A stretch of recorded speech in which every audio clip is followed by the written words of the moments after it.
sumati ng kanyang biyaya sa isang magandang araw na ito, kahit umulan, ang biyaya niya ay patuloy na sa atin. Amen. Sa araw na ito, may maganda po tayong mag-uusapan. Ito po ay patungkol sa husgado. Sa husgado po. Minsan, ako din nagtataka rin sa Panginoon sa ginagawa niya sa aking buhay. Kasalukuyan kasi, ito po ay sa aming barangay ay nasa Lupon. Nung unang nilapitan ako ni Kapitan, talaga ako po'y tumanggi. Tawag na po ko kasi wala po kong oras, sabi ko pa. Eh di, okay lang. Palumipas ang ilang nung nag-eleksyon na, nanalo siya, lumapit siya sa akin. Sabi niya, Pastor, tama-tama, napakante ng isa, kailangan na kita. Sabi ko, kailangan sila mo yun. Hindi ko lang masabing, kinalaman ko riyan. Kasi po ang aking siyempre, panglilingkod ka sa Panginoon, ay sa Panginoon ka na lang. Ganyan mo palaging ayoko ng negosyo, ayoko ng ganyan. But this time, sabi ko, bakit parang ganun? Parang may gusto sigurong, sabi ko, sige po, ano po bang gagawin dyan? Sabi niya, wala naman, may isang beses, 1,000 ka lang naman, harapin mo lang ang mga problema ng tao. Mga problema. O sige po, susubukan ko po. Not realizing, mga kapatid, na mapaglipas, isang taon na po kasi lumipas, napaglipas ng panahon, 2 beses po ako nag-train, mga abogado kami, tayo umaatan ng seminar. At doon po nakita, mga kapatid, ang tinatawag na pag-uhukom.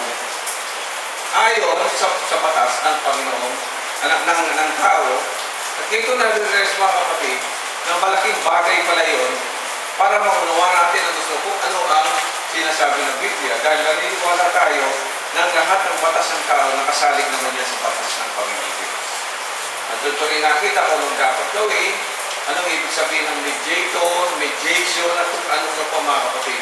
Kasi nababasa natin sa Biblia eh. Sabi nga ng Biblia, ang Panginoon Diyos ang tagapamagitan ng bawat sa atin sa tao sa Diyos. Hindi isang mediator, but ano talagang ibig sabihin nito? At dito, mga kapatid, tinalakay ko ito dito sa ating ng Romans, at mapalad tayo, mga kapatid, sa pagkain ngayon, lubos natin manuhan ko ng ibig sabihin nito para sa ating lahat. Amen? Kung handa na po kayo, tayo muna ay manalangin, dakilang Diyos, maraming salamat sa pagkakataon sa aming buhay na kami ay matuto. Alam namin na hindi namin lubos maisip kung saan nga ba kami pupunta. Ngunit ikaw ang aming daan, ikaw ang katotohanan, at ikaw ang aming buhay. At sa iyo kami lubos ang masa sa araw nito, kayo ang patuloy na magturo sa bawat sa amin itong paliwanag. Hindi po namin dadagdagan ng iyong mga aral. Hindi namin ito pwedeng bawasan. Kundi nais lamang po namin malaman ang eksaktong kaulugan na iyong mga salita na aming pag-aaral sa araw nito. Guide us, Lord, give us much better understanding. Magitan ng kalakasang pinatalo sa amin, unan mo ito ng talino at pangunawa. In Jesus' name, Amen and Amen. Mapupuna po ninyo dito sa Aklat ng Romans, naging isa nga po itong thesis, na medyo mahirap po itong intindihin. Hindi basta-basta. I think nasa 2 buwan na yata tayo rito nakatuon. Ito pala sa chapter 1 and sa chapter 1 pa nga lang. Wala pa tayo sa chapter 2. At nakita natin dito, mga kapatid, ang mga punto de vista ng nagsulat ito, walang iba po kundi si Apostol Pablo. At dito, ang natutunan natin, sabi natin doon sa ating mga napag-aralan, ang Diyos, yung tatlong bagay, ay hindi nakikita. Pangalawa, ayon ang kasulat, walang hanggan siya. Pati huwag mo na kanyang kapangyarihan. At higit sa pangatlo, ito ngayon ang ating dinidiscuss, yung kanyang pagka-Diyos. Ang kanyang pagka-Diyos daw, hindi nga natin siya nakikita, walang hanggang kapangyarihan. Pero yung pagka-Diyos niya makikita sa pamamagitan ng mga bagay na kanyang ginawa. So wala na raw tayo. Tama. Wala tayong excuse. Amen. Pupuntuhan ko yung mga kapatid, sapagkat ito ay nagpapahiwatig ng kalagayan ng batas. Yun pala ang isang kalagayan kapag may batas. Pag wala po kasing batas, wala kang pangingilagan. Amen? At hindi pwedeng sabihin lumabag ka kung sumunod ka. Wala namang batas eh. Amen. Wala naman talaga. At nakita natin sa pagkalikha ng sabi, ang pagka-Diyos, makikita mo sa mga bagay na kanyang nilikha. At dito, makikita natin na marami ang hindi nakakaunawa kung ano nangyari. At ito na paliwanag ko na sa una pa lang, sa pamamagitan ng grace, ipinakita ng Diyos kung sino siya. Amen. At ang unang-una nga doon, mga kapatid, siya po ay isang salita. Ang Diyos ay salita. Ang salita ay Diyos. So whatever na maririnig mo, lalabas sa bibig mo, nagpapahiwatig na may Diyos. Yan ang isang revelation po yun. Kung patunawa natin. Walang bagay na maririnig ka, walang bagay na mababasa ka na hindi ko nagpapaliwanag na meron itong pinanggalingan Diyos. Amen. Kahit ang sanggol, kung inyong pag-aano, sa kanyang pagkapanganak, mapupunan ninyo sa kanyang unang salita. Noon yung salitang ba. Yan ang una nila. Kapag tiningan na natin yan, kung i-interpret natin, ba means father o source. Wala mag-isip yung totoo sila, di pa tayo, pero doon pa lang sa kanyang kapanganakan, pinapaiwating sa kanyang bibig na meron siyang pinanggalingan. Totoo naman, saan siya naggaling? Unang-una, physically, galing siya sa nanay niya, ayun na nagaling eh. Diba? Galing din siya sa tatay niya, dahil yung tatay naman yung gumawa sa kanya. Inamit yung kanyang nan, kaya siya may gumawa. So, pag inatras mo na ito, inatras yan mga kapatid. Darating ka sa punto na, hindi mo na kayang sagutin ang mga malalalim na tanong. Kasi sa bandang ulit, sasabihin, saan ako galing? Paano ko nabuo? Amen po. Mahirap kung sagutin niya. Kahit po ang science, sa medical science, nahirapan po i-interpret yan. Ang mahalin nilang gawin, silipin sa microscope. Amen? Pag-aralan ng isang bagay na dati nang nandun. Diba? Yun naman ang trabaho ng medical science. Ipaliwanag sa kung ano yung nakita niya. Pero hindi niya kayang sabihin paano nangyari yung mga bagay na nakikita niya. Amen. Palagi lang sinasabi, naalala ko, grade 5 o grade 6 yata yung tinuro yan. Na yung similya ng lalaki, papasok doon sa excel ng babae, mga ganun-ganun. Pero ang tanong, paano nangyari sa nanggaling lahat ng wala pong makapagpaliwanag yung kahit hanggang sa kayo. Wala pong. Tayo bilang tao, ang nakikita lamang natin, yung abot ng ating mata. Pag gumamit tayo ng alin, ng microscope, para daw makita natin hindi nakikita ng naked eye. Pag silap mo sa microscope, makikita mo yung hindi nakikita ng ano, di ba? Tinuro sa akin, pag silap mo, meron pala mga microorganism. Pero nagtataka sila, kahit nakasilip sila sa microscope, meron pa rin sila hindi nakikita. So gagawin nila, tatakasin nila yung grado ng kanilang microscope. Ginawa nilang electron microscope. Ginawa nilang di kuryente na kung ano pa. Hanggang ngayon, meron pa rin silang nakikita na noon hindi nila nakikita. At kahit anong gawin ng tao, may mga bagay siyang hindi nakikita. Kasi nga, buhat ito sa Diyos na hindi nakikita. Pero yung Diyos na hindi nakikita ay naririnig natin. Yun ang isang patunay na may Diyos dahil ang Diyos naririnig na natin. Amen. At ang dapat ninyong tandaan, sa kahit na anong kalakalanang buhay, when we talk about life, we talk about salita. Salita. Amen? Magbibigyan ko sa inyo ng halimbawa. Para malaman ko sino ka, ano gagawin? Magtatanong. Magpapakilala. Magsasalita ka. Ako po, si Reverend Crispin Lutino. Di ba? Ganun. Magsasalita ka para makita.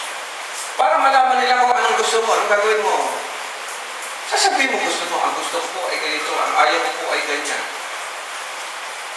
Amen. Lahat ng bagay na papakilala sa magitan ng salita. Diba?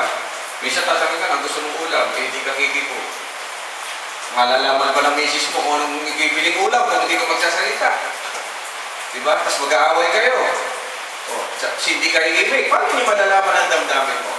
Ang bawat kahalagahan ng salita, makikita natin mga kapatid.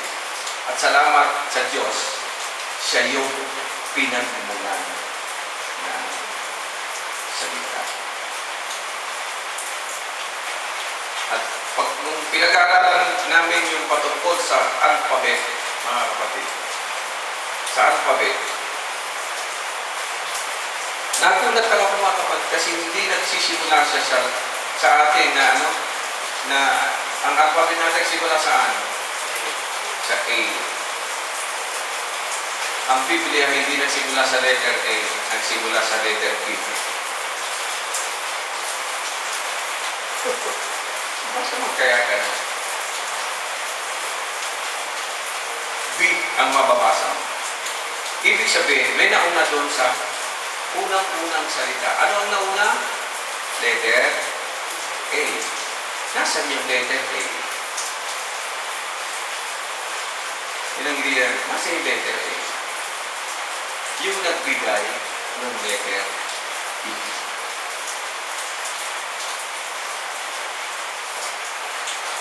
Kaya nga sabi ng matatalino, pag binasa niyo Genesis chapter 1 verse 1 ay hindi simula ng verse na yun. Ang simula ng verse na yun ay nasa verse 3. Anong sabi ng verse 3? At sinabi ng Diyos. Kasi kung walang sinabi ang Diyos, yung verse 1 and 2 pala, intro lang. Marami pa nakakaalam niyan, ewan ko lang po mga kapatid. Pero sinasabi niya sa atin ng Panginoon ngayon, yung salitang yan ay mahalaga sapagkat dyan nagmumula ang lahat ng bagay.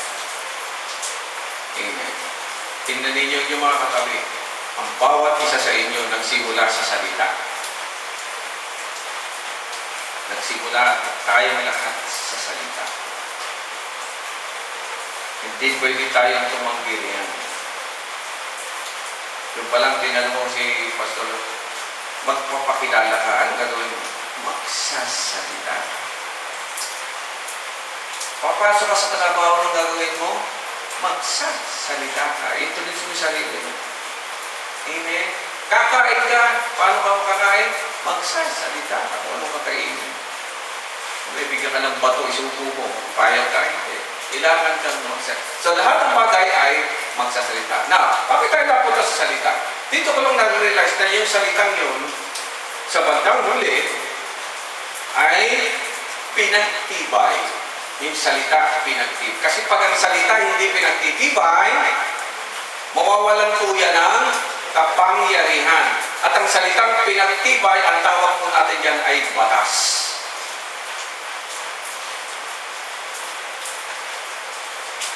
Di ba kayo nagtataka kung bakit sa husgado o kahit sa senado may martilyo? May martilyo ba? May pagpupok sa ulo mo? Hindi. Yun ay senyalis ng pagpapatibay, di ba? Sasabihin, ang batas ay pinagtibay na ang gawin niya. Pupok ko niya. Pag pinupok yung maraming sabihin, pinagtibay. Hindi mo siya pwede. Ha? Wow! Galing ni ano pa, senador? Hindi mo pwede maguhin. Tama po.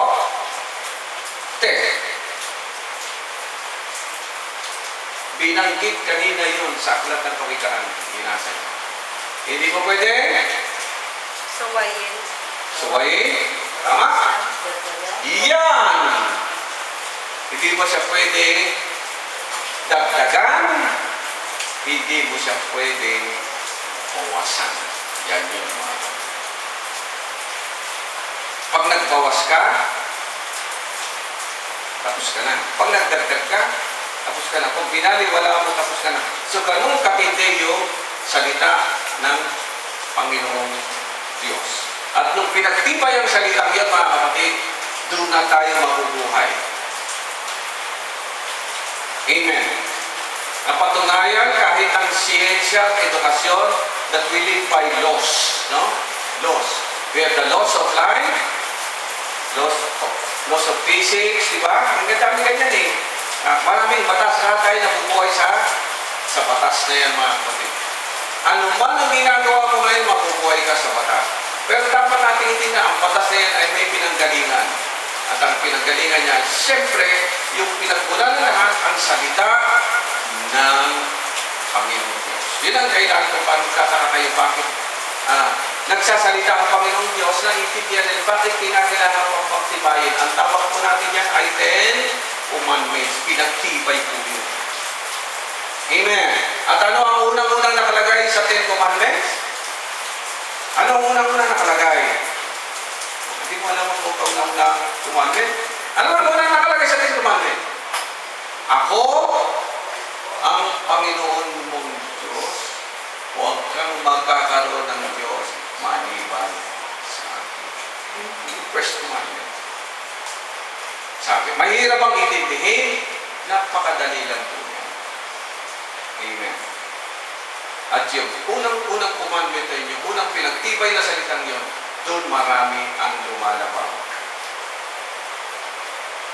Tandaan niyo, pag wala kang Diyos, wala, lumabag ka na kagad.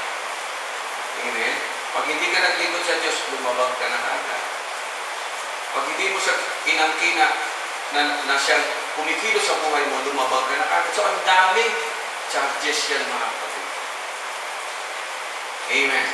At sa dami ng charges na yan, sa dami ng pwedeng ikaso sa atin ng Panginoon Diyos, ano mangyayari sa atin? Sa palagay nyo, guilty tayo o not-guilty tayo? Labas niya. Guilty. The Bible says in Romans 3:23, hindi natin pinag-usapan pa, sapagkat ang lahat ay nagkasala. Tama.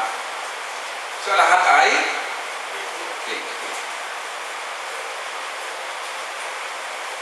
At biblically, lahat ng guilty dapat anong sentensya? Parusahan. At anong parusa? Death. Mamamatay. Bakit buhay pa tayo? Yun ngayon ang dahilan kung bakit natin ito pinag-aaralan. Merong pumagitna, merong ginamit ang Panginoong Diyos. Nang sa ganun, ang penalty ay hindi umabot sa hukuman. Ngunit kahit na ganito po, ito lang pansinin ninyo mga kapatid. Di ba ninyo napansin, napakarami nating batas. Amen. Napakarami ng batas. Batas trapiko, batas eskwela, batas sa pag-upa ng bahay. At lahat ng lang ay merong batas. Pero nasusunod po ba? Nagtataka na lang ako. Ang tagal na nating nabuhay. Ako nga 62 years old na. Palagi ka naman 62 years ginagawa ng batas. Pero bakit buhay pang Senado? Bakit buhay pa ang Kongreso? Hanggang ngayon gumagawa pa rin ng batas. Ano? Wala nang katapusan yan. Dahil nalalaman ng tao na ang batas ay pwedeng malabag. At ang bawat lalabag ay ano raw? May kakukulang parusa. Amen ba mga kapatid? May kakukulang parusa. Pero sabi rito, matay ang Panginoong Sus, napapo sa krus, lahat ng ating mga kasalanan ay kanyang binayaran. Wow, ang ganda, di ba? Ang sinong sumampalat sa kanya ay mayroong buhay na walang hanggan. Epektibo ba?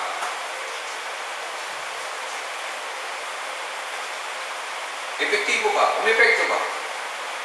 Sa lahat lang ng mga sasampalataya. Marami ba sumampalataya? Ngayon ang malaking question mark. Kasi kung lahat ay sumampalataya, sana wala ng kasamaan. Lalabas pa. Let's go to this topic mga kapatid. Noong chapter 1, nagpakilala na, no? Pero sabi rito mga sa verse 18, chapter 1, verse 18, i-atras mo na kaunti, gusto natin, lagyan natin, okay, meron, ayan. And knowest this will, verse 18. Chapter 1, verse 18 muna. Sorry. 1 verse 18. Okay din sa ano yan. Pero, nakita niyo, instructed out of the law. Yan. Pinag-aralan natin ito nakaraan yun. Naggalit na ang Diyos. Ha? Galit ang Diyos. Bakit po? Ungodliness and unrighteousness dahil sa mga taong hindi mahawak sa katotohanan. Nakalagay naman po yan. No? Nakalagay naman po yan. Dapat pag may batas, ano ang ano ng batas? Susundin mo. Pag hindi mo sinunod, meron kang karapatang parusa. Napakasimple lang po niyan. Pag hindi mo sinunod, paparusahan ka mga kapatid. Okay? Naintindihan po ninyo mga kapatid? Okay. Sino sa atin dito ang hindi ang perfecto sa batas? Yung talaga sumusunod ka. Doon na lang sa lalaki, bawal umihi dito. Nasusunod? Ang laki-laki na nakaano, di ba? Okay. Ibahin natin, bawal magtapon ng basura. Doon na lang sa basura. May sumusunod ba? Doon na lang katingin. Na ganyan. In our own little mischievous way. Yung mga salbahe talaga tayo minsan. May pagkalungganan tayo. Ilalabag natin. Pag sinabing one way, at talaga doon pa sa salubong. Pag sinabing no ID, no entry, pagpipilitan pa doon sa gwardiya. Ang dami nating problema sa buhay. Amen? Ang mga anak natin, ang dami sinabi ng mga magulang, okay ganito, okay lalabas, okay ganito. Sumusunod ba? Sister na? Guilty ba? Guilty? Ang dami eh. Amen? Ay, anong gagawin natin pag ano ng buhay natin natin? Ha? Hindi anong gagawin natin? Eh, dapat daw nang lalabag lahat, dapat mamatay. Eh, grabe naman. Hindi mo lang na natira sa atin dito. Alam ba ninyo, yan ang kaso nung panahon pa ni Adan, yan yung kasong yan. Hanggang sa panahon natin, yan pa rin ang kaso.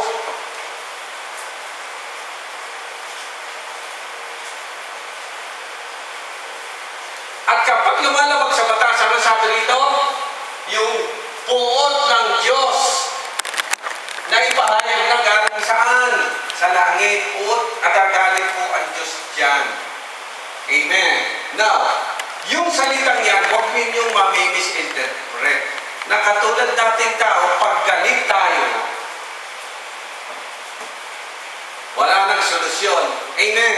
Ang tao pag galit yan, hindi mo yan basta-basta maaawat. Kaya minsan yung sobrang galit, nakakapatay siya, di ba?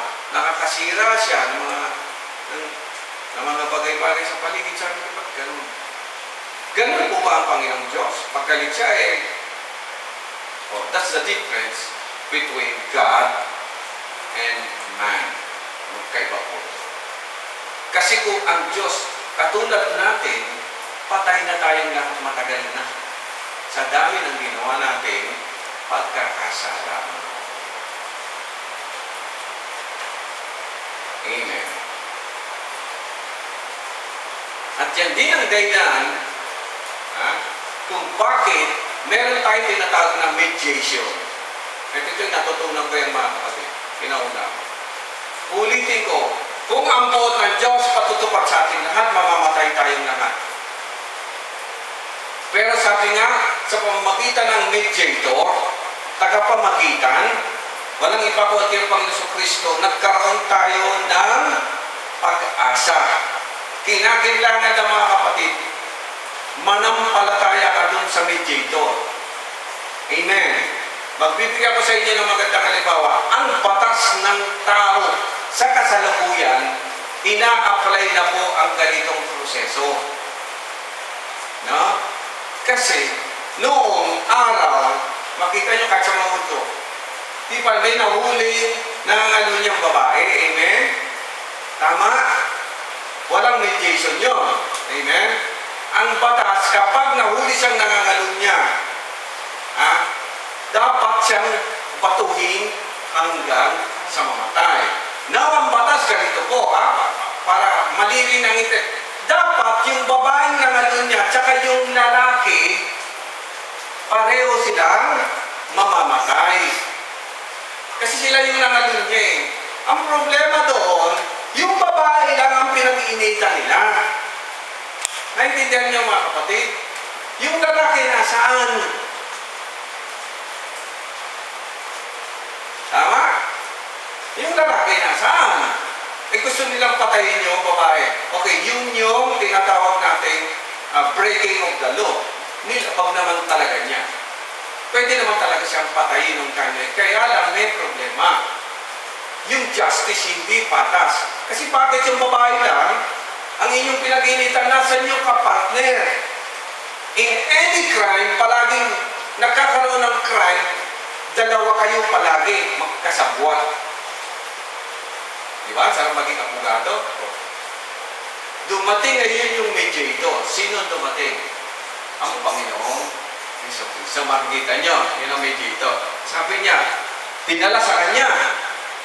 Amen? Tinala sa kanya. Ano ang ginagamit nilang batas? Batas ni Moses. Yung batas ni Moses, yung binigay sa kanila. Mababasa ninyo kung may time kayo.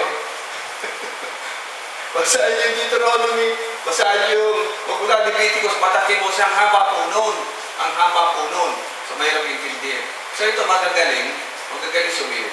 Ang tanong ng Panginoon, sabi ng mga tao, Lord, ayon sa batas, dapat mamatay ang sino mang nahuling nangangalo niya. Nag-reject ang Panginoon sa Kristiyanong, sabi niya, okay, sino sa inyo ang walang kasalanan siyang unang bumato? Bakit hindi nila binato yung babae? Alam nila yun ang sinasabi ng batas. Bakit hindi nila binato yung babae?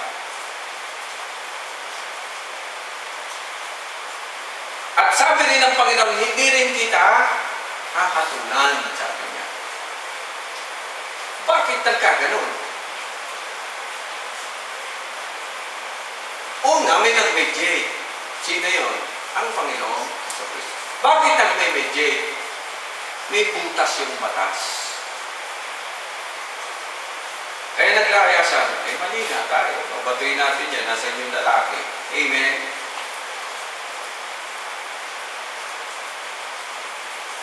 Hindi naglayasan. Kasi pag yun ay binato nila ng mali ang sila ang makakasuhan ng martyr. Yung lahat ang bumato makakasuhan ng martyr. Dahil mali ang pagpaputan. Nakikita niyo mga kapatid. So hindi ganun kasimple ang batas.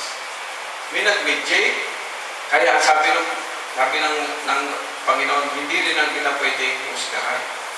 Ang gawin mo na lang, itigil mo na yan ginagawa mo. At nakilala natin siya, whether it is true or not, sa pangalang Maria Magdalena. Whether marami nagtatanong na hindi sa Magdalena. But anyway, mga kapatid, yun ang pakilala. Amen? Simula sa araw na yun, yung babae, yung palagi ng kasama ng Panginoong Jesucristo hanggang sa kanyang kamatayan ng Resyo. Kaya tayo naniwala na siya ay naligtas dahil na-mediate siya, mga kapatid. Makinig kayo sa akin, mga kapatid. Sa daigdig na ito, mga kapatid, hindi na rin po ina-apply ang ganyan. Ngayon nyo lang narinig? Hindi na po ina-apply yan. Kaya kami, pinili tumidji. Ito, ang barangay ito. Ang barangay ito eh. Nagkasuntukan si Martha. Ano mo na lang? Nasabog nga yung so barangay sila. Ang trabaho namin, at ako din, bilang sa, ngayon ko lang na-realize, imagine. Anong imagine? Pagkasunduin yung dalawang panig. Naisip kasi pala ng gobyerno sa buong mundo na kung ang lahat ng pagkakasala, tingnan nyo, dito, lahat ng pagkakasala dadaanin sa pagdinig. Amen? Kita niyo yung pagdinig. Ano yung pagdinig? Palitan ng salita. Yan ang pagdinig. Pag anong sasabihin mo? Anong sasabihin mo? Na-realize nila. Nang daigdig later. Pero sa Diyos, sa dati nang alam ng Diyos yun. Na lahat tayo nagkakasala. Amen. O ano gagawin natin? Lahat tayo pupunta sa korte.